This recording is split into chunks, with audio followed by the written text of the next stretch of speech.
అందరికీ నమస్కారం. 7వ తరగతికి స్వాగతం.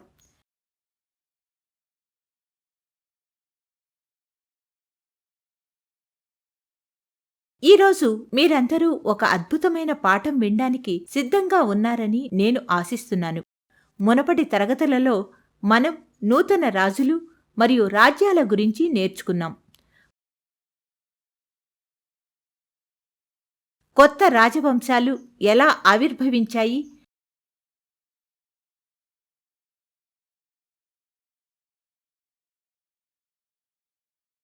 మరియు దక్షిణ భారతదేశం చోళులచే ఎలా పాలింపబడిందో తెలుసుకున్నాం. ఈ తరగతిలో మనం కాకతీయుల రాజ్యం గురించి తెలుసుకుందాం.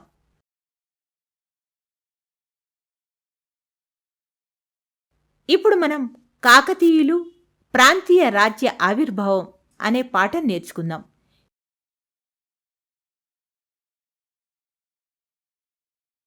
ఇక్కడ మనం నేర్చుకోబోతున్న అంశాలు: కాకతీయ రాజ్య ఆవిర్భావం,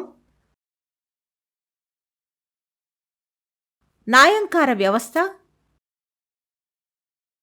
వ్యవసాయం, ఆలయాలు మరియు వాణిజ్యంలో ప్రోత్సాహం, కాకతీయుల అంతం. ప్రధాన అంశానికి వెళ్లే ముందు కీలక పదాలను నేర్చుకుందాం. యోధులు, అనుభవజ్ఞులైన సైనికులు లేదా పోరాట యోధులు. నాయంకార వ్యవస్థ, సామ్రాజ్యంలో నాయంకార వ్యవస్థ అని పిలువబడే ప్రభుత్వం ఉండేది. సామంత, అసాధారణ ప్రతిభ కనపరిచిన సైనికులకు ఇచ్చే బిరుదు. చేతి వృత్తులవారు, నైపుణ్యం కలిగిన చేతి వృత్తిలో పనిచేసే వ్యక్తి. భావనాపటం,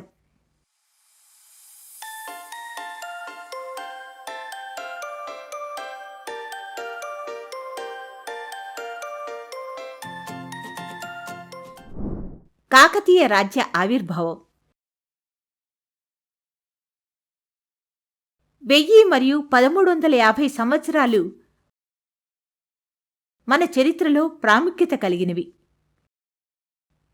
మునుపటి అధ్యాయంలో మనం భారతదేశ వ్యాప్తంగా ఉద్భవించిన కొత్త పరిపాలక కుటుంబాల గురించి తెలుసుకున్నాం.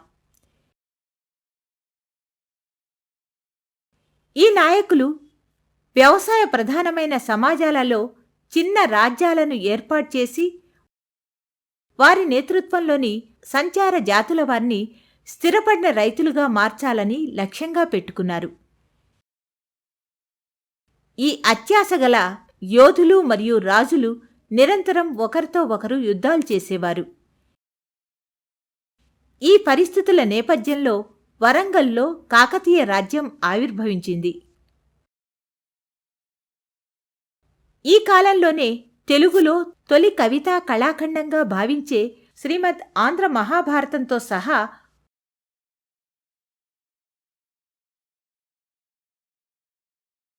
తొలి తెలుగు పుస్తకాలు రచింపబడ్డాయి. ఇది క్రీశకం 1000 నుంచి 1400 మధ్యకాలంలో నన్నయ్య, తిక్కన, ఎర్రాప్రగడ అనే కవిత్రయం ద్వారా రచించబడింది.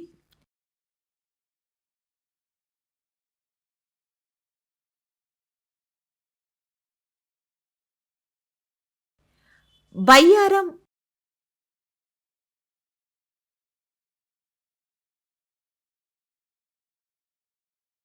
వేయి స్తంభాల గుడి, నాగులపాడు, పిల్లలమర్రి, పాలంపేట, కొండపర్తి, బూత్పూర్లలో పాలకులు, నాయకులు, రైతులు, గొర్రెల కాపర్లు, వ్యాపారులు ఏం చేశారో తెలిపే శాసనాలు పెద్ద సంఖ్యలో ఉన్నాయి.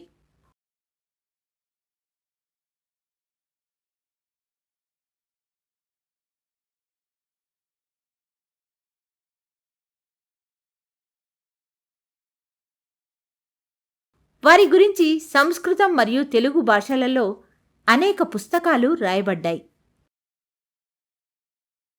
కాకతీయుల కాలంలో విద్యానాథుడు ప్రతాపరుద్ర యశోభూషణం అనే గ్రంథాన్ని రచించాడు.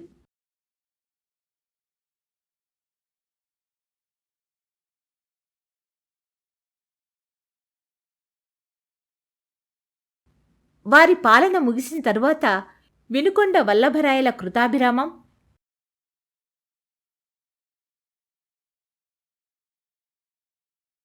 ఏకరామనాథుని ప్రతాపరుద్ర చరిత్రం వంటి కొన్ని రచనలు కూడా వ్రాయబడ్డాయి.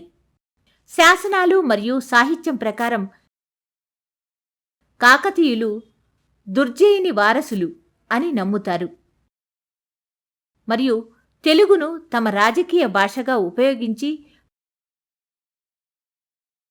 తమను తాము ఆంధ్ర రాజులు అని సంబోధించుకున్నారు.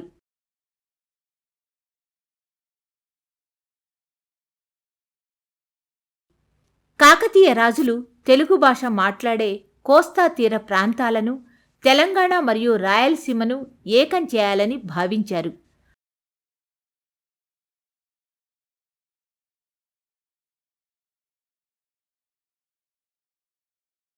వారు ప్రజలలో తెలుగుకు గుర్తింపు తేవాలని ఆశించారు. వారి ప్రయత్నాలు కొంతవరకు విజయవంతమయ్యాయి. ఇప్పటికీ ఈ ప్రాంత ప్రజలు వారిని ఆప్యాయతతో గుర్తు చేసుకుంటారు. ఈ వంశానికి చెందిన తొలి తరం నాయకులు కర్ణాటకలోని రాష్ట్రకూట మరియు చాళుక్య రాజులకు పోరాట యోధులుగాను మరియు నమ్మకమైన అనుచరులుగాను తమ జీవితాలను ప్రారంభించారు.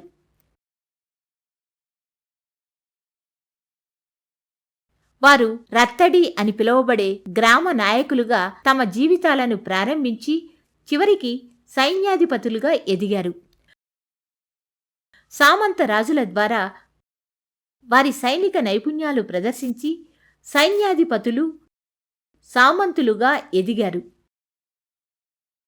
మరియు క్రమంగా తెలంగాణలోని అనుకొండపై నియంత్రణ సాధించారు. పశ్చిమ చాళుక్యుల పతనం తరువాత కాకతీయులు స్వతంత్ర పాలకులుగా ఆవిర్భవించారు.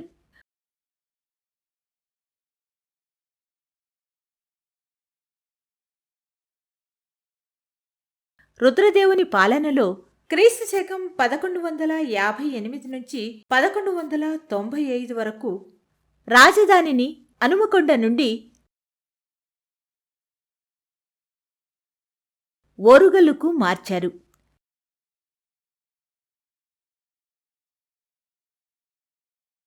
ప్రజలందరికీ సరిపోయేలా సరైన రాజధానిగా తీర్చిదిద్దాలనే ప్రణాళికతో పూర్తిగా ఒక కొత్త నగరాన్ని నిర్మించారు. రుద్రదేవుడు హనుమకొండలో ఒక పెద్ద కోట, ఒక చెరువు మరియు 1000 స్తంభాల గుడి అనే ఆలయాన్ని నిర్మించారు.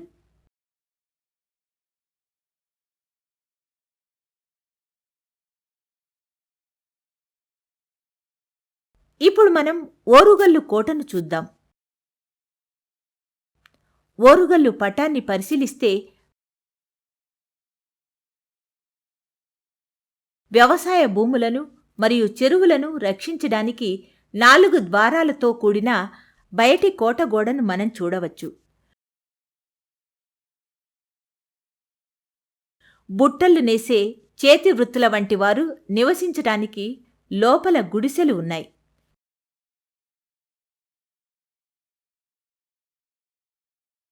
వీటిని దాటిన తర్వాత అక్కడ మట్టితో చేసిన కందకము మరియు కోటగోడ ఉన్న ప్రాంతానికి చేరుకుంటాం.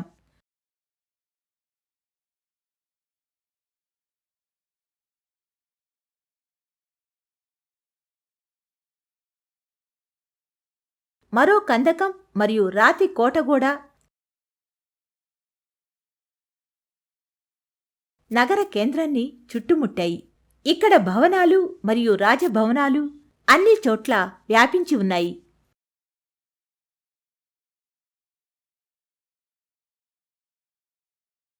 ప్రతి ద్వారము కీర్తి తోరణంతో అలంకరించబడిన స్వయంభూ శివుని ఆలయానికి కేంద్రానికి వెళ్లే ప్రధాన రహదారికి దారితీస్తుంది.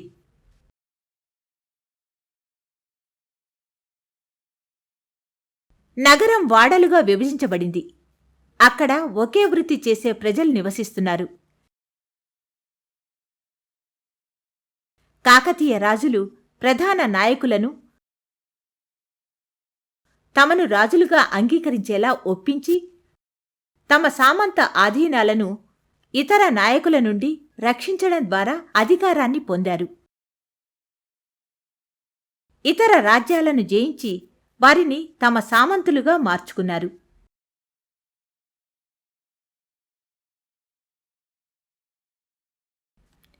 కొందరు సామంత నాయకులు స్వతంత్రులుగా మారటానికి ప్రయత్నించారు. కాని కాకతీయ రాజులు వారిని తమ సైనిక బలంతో ఓడించారు. ఇప్పుడు మనం రుద్రమదేవి అనే ధైర్యవంతురాలైన రాణి గురించి తెలుసుకుందాం. రండి, మనం రుద్రమదేవి గురించి తెలుసుకుందాం. ఆమె క్రీశకం 1262 నుండి క్రీశకం 1289 వరకు దాదాపు 27 సంవత్సరాలు ఓరుగల్లును పాలించిన కాకతీయ వంశానికి చెందిన శక్తివంతమైన నాయకురాలు.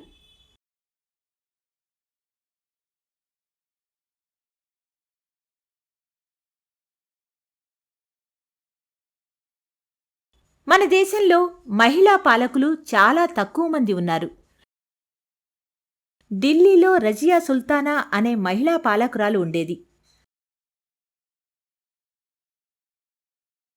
ఒక స్త్రీ తమను పాలించటం ఇష్టంలేని కారణంతో ఆమె వద్ద పనిచేసే ఉన్నతోద్యోగులే ఆమెను చంపివేశారు.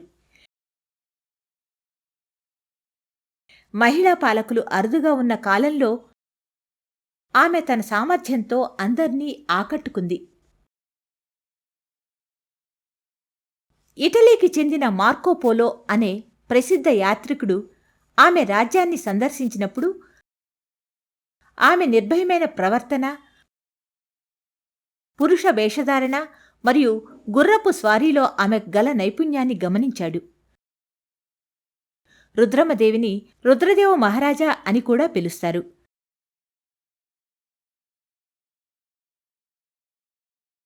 రుద్రమదేవి తన తండ్రిని అనుసరించిన ముఖ్య నాయకులను ఓడించింది.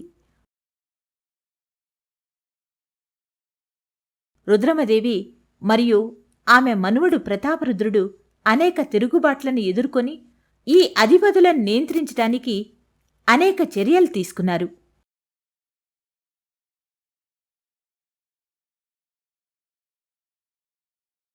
కాని ఆమె కింద పనిచేసే వారిలో ఒకడైన కాయస్థ అంబదేవుడు ఆమెపై తిరుగుబాటు చేశాడు.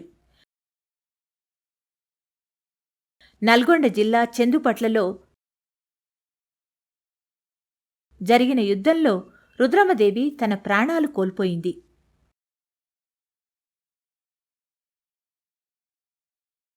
నయంకార వ్యవస్థ. రుద్రమదేవి మరియు ప్రతాపరుద్రుడు రాణికి మరియు రాజుకు అత్యంత విధేయులుగా ఉన్న అనేక మంది ప్రతిభావంతులైన యోధులకు వారు ప్రముఖ కుటుంబాలకు చెందినవారు కాకపోయినప్పటికీ తమ మద్దతు ఇచ్చారు. ఈ యోధులను నాయకులుగా చేసి నయంకార అనే వ్యవస్థను స్థాపించి ఆ వ్యవస్థ ద్వారా వివిధ గ్రామాలలో పన్నులు వసూలు చేసే బాధ్యతను వారికి అప్పగించారు. వ్యవసాయము మరియు దేవాలయాలకు ప్రోత్సాహం. కాకతీయ ప్రభువులు, శ్రీమంతులు, ఆర్థికంగా సంపన్నమైన కుటుంబాలు, వ్యాపారులు మరియు చేతివృత్తుల వంటి వారి సహకారంతో చెరువులు మరియు బావులు నిర్మించి వ్యవసాయాన్ని మెరుగుపరిచారు.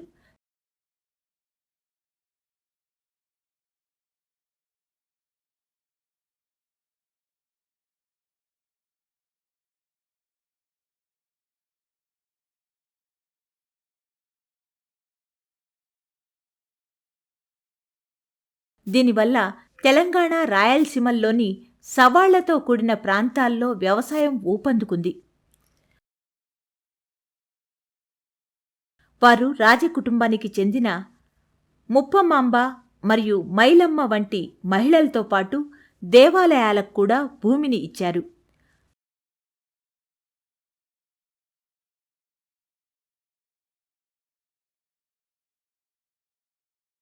సంపన్న మహిళలు మరియు ఇతరులు దేవాలయాలు మరియు పూజార్లకు భూమి, డబ్బు, పశువులు, ఆభరణాలు మరియు వివిధ వనరులను విరాళంగా ఇచ్చారు.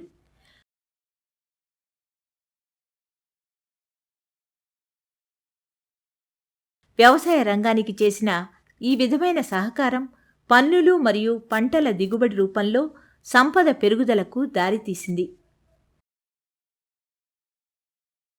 కాకతీయుల వాణిజ్య వ్యవస్థ ఒకసారి పరిశీలిద్దాం. యోధులు, నాయకులు మరియు రాజులు వ్యాపారులను ముఖ్యంగా విదేశాల నుండి వచ్చి ఓడరేవుల నుండి వ్యాపారం చేసేవారిపై పన్నులు వేయడం ద్వారా అధిక మొత్తంలో డబ్బు సంపాదించారు. మోటుపల్లిలో కాకతీయ రాజు గణపతి దేవుడు జారీ చేసిన శాసనాన్ని ఒకసారి పరిశీలిద్దాం.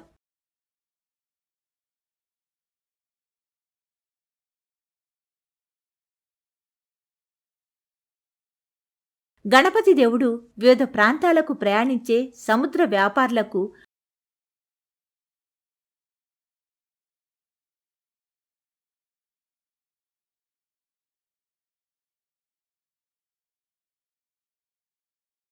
అభయ శాసనాన్ని ప్రదానం చేశాడు.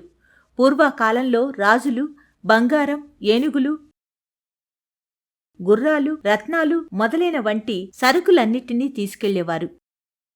కాని ఇప్పుడు మన పరువును కాపాడుకోవడానికి మరియు పుణ్యం సంపాదించడం కోసం మనం సాధారణ పన్ను మాత్రమే తీసుకుంటున్నాం.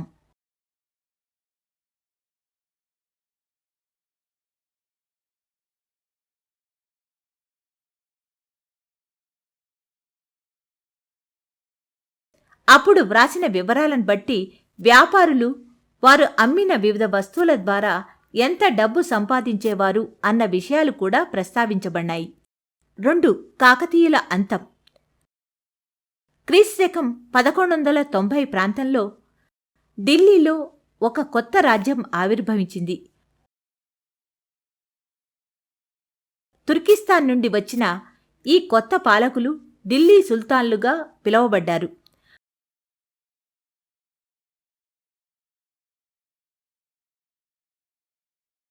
తమ వెంట ఉన్న బలమైన సైన్యంతో వారు ఉత్తర భారతదేశం మరియు దక్కన్లో అనేక మంది రాజులను అతి తక్కువ కాలంలోనే జయించారు. క్రీస్తుశకం 1323లో సుల్తాన్ మహమ్మద్ బిన్ తుగ్లక్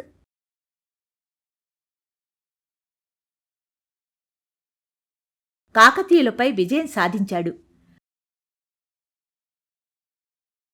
ప్రతాపరుద్రను ఓడించి కాకతీయ వంశానికి ముగింపు పలికాడు.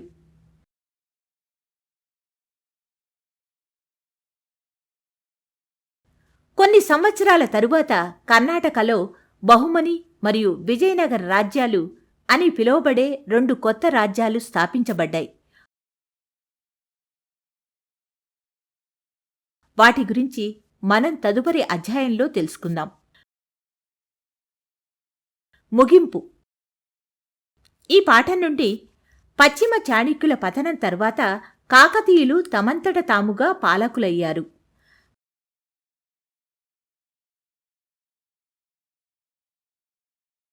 కాకతీయ రాజులు తెలుగు మాట్లాడే కోస్తా, తెలంగాణ, రాయలసీమ అనే 3 ప్రాంతాలను ఏకం చేయాలనుకున్నారు.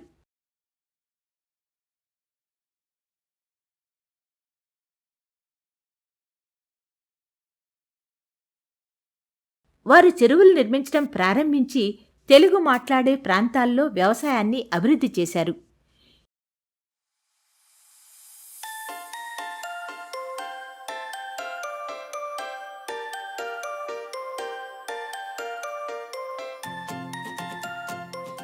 ఈ వీడియో వీక్షించినందుకు ధన్యవాదాలు. మరిన్ని వివరాల కొరకు ఆశ్రయ ఆకృతిని సందర్శించండి.